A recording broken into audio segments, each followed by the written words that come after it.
Apa ya, saya merasa prestasi saya nggak banyak, waduh. Lebih banyak Halvi. Tapi kata Halvi nggak boleh banding-bandingin ya, ya udah, nggak jadi kalau gitu, Vi. Oke, prestasi ya. Prestasi itu apa sebenarnya? Apakah itu sebuah makanan ya? Kalau di SpongeBob biasanya Patrick itu suka nanya ya, apakah mayones itu sebuah instrumen ya? Tapi that's not the case, bukan seperti itu ya. Sebelum kita mulai membicarakan tentang prestasi, kita bicarakan dulu makna prestasi ya. Biar kita sama-sama punya pemahaman yang sama. Ya silakan next. Prestasi itu apa sih?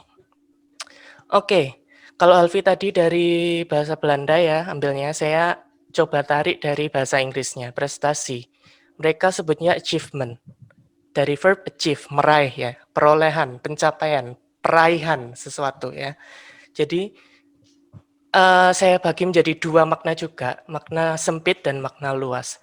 Orang-orang taunya makna yang sempit ini ya, yang di bawah ini. Kelihatan ya saya coret ini? Ya, itu. Segala hal yang telah dicapai, kita capai atau dapatkan dengan disertai pengakuan dari orang lain ya. Disertai pengakuan dari orang lain. Itu makna yang sangat sempit menurut saya. Ketika saya berprestasi, berarti saya harus diakui orang lain. Orang lain harus mengakui pencapaian saya. Harus ada tropinya misalnya, harus ada sertifikatnya. Itu adalah makna yang menurut saya sempit ya. Karena tanpa adanya pengakuan, kalian akan menganggap, oh ini bukan prestasi, soalnya nggak ada yang mengakui. Kayak gitu. Padahal prestasi itu harusnya dipandang secara luas, lebih dari sekedar pengakuan ya. Saya lebih setuju pakai yang ini. Segala hal yang telah kita capai atau dapatkan sebagai bentuk pengembangan diri. Jadi ketika kita merasa berkembang ya, ketika kita ada peningkatan dalam diri sendiri, itu kita sebenarnya berprestasi. Sama seperti yang dikatakan Halvi tadi ya, dikatakan mentornya itu. Prestasinya adalah menjadi seorang ayah. Kenapa? Karena pengembangan diri itu tadi ya. Jadi tidak memandang pengakuan dari orang lain, tapi sebagai bentuk pengembangan diri. Oke. Nah, dua hal ini kalau bisa saya simpulkan, yang satu ini fokus pada hasil ya. Oh, tulisan saya jelek sekali ya kalau pakai mouse. Yang ini proses ya. Proses. Oke. Nah, kita jangan fokus ke hasil. Kalau kita fokus ke hasil, nanti kayak yang dibicarakan Halvi tadi ya, mesti stres duluan. Duh kok nggak bisa ya, kok hasilnya kayak gini ya, kok hasilnya jelek ya. Itu ketika kita fokus pada hasil, jadinya kayak gitu. Dan itu buruk untuk diri sendiri tentunya ya, karena jadi stres. Kalau stres nggak mau ngapa-ngapain, nggak mau makan, dan seterusnya ya. Tapi ketika kita berfokus pada proses, jika hasilnya tidak sesuai dengan yang kita inginkan, kita lihat prosesnya. Kira-kira apa ya yang bikin hasilnya ini nggak seperti yang kita inginkan, gitu. Ya. Jadi teman-teman, proses ini lebih penting daripada hasil. Ketika hasilnya nggak sesuai, kita ngerti prosesnya gimana, harus dibetulkan seperti apa, supaya hasilnya ini lebih baik dari sebelumnya. Seperti itu ya. Oke, lanjut. Nah, itu tadi pengertian prestasi ya. Sekarang karena saya mendapatkan bagian yang exchange, kita akan bahas tentang karakter, sikap, dan kemampuan yang kita perlukan ketika kita mau exchange. Lanjut. Sama seperti Halvi ya, yang paling dasar itu adalah open-minded, berpikiran terbuka ya. Berpikiran terbuka itu ya berpendirian kuat, optimis, tidak terikat ya. Jadi kayak kata Halvi tadi, kalau misal biologi, biologi terus, padahal ada banyak kesempatan yang bisa kita peroleh selain dari biologi atau dengan menggabungkan biologi dengan hal lain. Misalnya saya sendiri di bahasa dan sastra Inggris, saya belajar namanya psycholinguistics, menghubungkan psikologi dengan bahasa. Makanya saya pernah ngobrol sama Halvi, sebenarnya bahasa itu mempengaruhi pikiran, Vi. Bahasa itu bisa bikin stres kayak gini ya. Itu salah satu contoh open minded ya. Kita harus terbuka. nggak boleh berpikiran sempit. Kalau sempit itu susah berkembang kita sebenarnya ya. Kita harus berpikiran terbuka. Terbuka itu termasuk ketika kita dikritik ya, "Oh ini kurang begini, ini seharusnya begini." Ya kita menerima, "Oh ya, memang saya salah, memang ternyata lebih baik seperti ini. Oke akan saya ganti supaya hasilnya lebih baik." Ya. Nah kalau kita aja nggak terbuka terhadap kesalahan diri sendiri, kita nggak mau mengakui kesalahan diri sendiri, gimana kita mau memperbaiki, ya kan? Kita aja nggak menganggap salah, nggak bisa dong kita perbaiki berarti. Ya, ya jadi harus mau, "Oh ya ini salah, oke saya terima ini salah, benernya gimana?" Ya, kayak gitu ya. Itu open minded. Nah, dari open minded ini, ya kita juga harus menumbuhkan sikap-sikap yang selalu berusaha, proaktif ya. Proaktif itu berarti kita dulu yang berusaha. Itu lawan kata dari reaktif ya. Kalau reaktif itu ya misalnya kalian nemu info exchange ya, nemu info exchange dari temen. Itu reaktif kalian. Kalian nunggu dulu dapat info baru ikut-ikutan. Padahal kalian bisa cari info tanpa harus menunggu. Ya. Itu maksud saya selalu berusaha proaktif ya. Jadi daripada kita menunggu info, kita yang cari informasi ya. Itu selangkah lebih maju ya. Daripada nunggu, iya kalau informasinya datang, kalau enggak, itu sama kayak rezeki itu enggak kemana. Ya memang rezeki itu enggak kemana, tapi masa uang 100.000 di depan saya biarkan, nanti uangnya datang ke saya. Kan enggak, tetap kita maju, ambil uangnya, baru dapat gitu kan. Itu, jadi kita harus proaktif, jangan nunggu, tapi kita yang bertindak lebih dahulu. Pantang menyerah ya. Tadi udah ditunjukkan Halvi ya beberapa contohnya. Pasti ketika kita mencoba untuk berprestasi, itu kita akan mendapatkan banyak problem, masalah, banyak halangan, banyak rintangan. Nah, kita sebaiknya jangan menyerah, pantang menyerah. Ya. Kalau kita open minded, pastinya pantang menyerah ya. Karena kita berpikir positif. Oh, kira-kira dari problem ini, masalah ini, apa yang bisa kita pelajari kayak gitu. Ya, pantang menyerah. Dalam exchange sendiri pun ya itu banyak sekali prosesnya ya. Dan ketika kalian nggak pantang menyerah di tengah-tengah ya udah batal, nggak jadi ya. Saya dulu sempat sama teman saya itu saking ribetnya ngurusi exchange kayak, aduh, mau keluar negeri aja kayak gini banget. Sampai capek sendiri saya sama teman saya tuh, udah nggak jadi berangkat. Ya tapi itu guyon ya, ngomongnya kayak gitu tapi tetap dilakuin. Nggak apa-apa sambat tapi tetap dilakukan ya. Sambat itu manusiawi kok. Masa kita harus happy terus? Nggak apa-apa, tapi sedih itu nggak apa-apa, jatuh itu nggak apa-apa. Yang penting itu bagaimana kita bangkit dari jatuh itu tadi ya. Bagaimana kita bangkit dari kesedihan itu tadi. Itu yang penting. Oke? Tidak malas ya, ini mendukung sifat yang proaktif tadi ya. Kita nggak boleh malas. Daripada kita rebahan, twitteran, mending kita cari info beasiswa atau info magang, info lomba, kayak gitu-gitu ya. Atau kalian mending baca berita. Karena kalau baca Twitter itu biasanya yang dibaca gosip. Ya, ya nggak apa-apa sih kalau kalian analisis misalnya gosip itu. Tuh. Ya.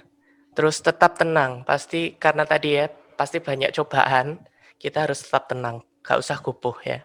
Ketika kita mendapat problem, kita harus bisa selesaikan dengan tenang.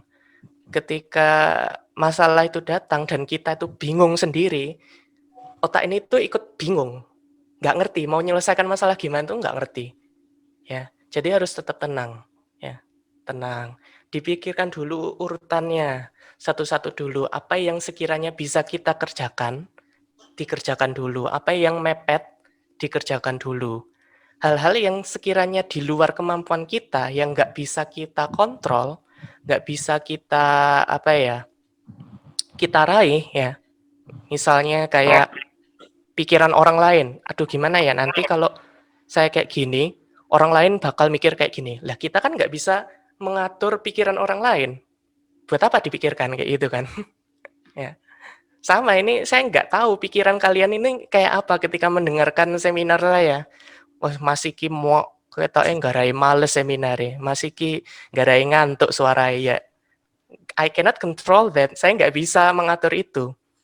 Jadi ya nggak usah dipikirkan, ya nggak bisa diatur itu. Nanti malah membebani kita, terus akhirnya hal-hal yang seharusnya bisa kita atur, bisa kita pikirkan, itu malah nggak keurus. Ya.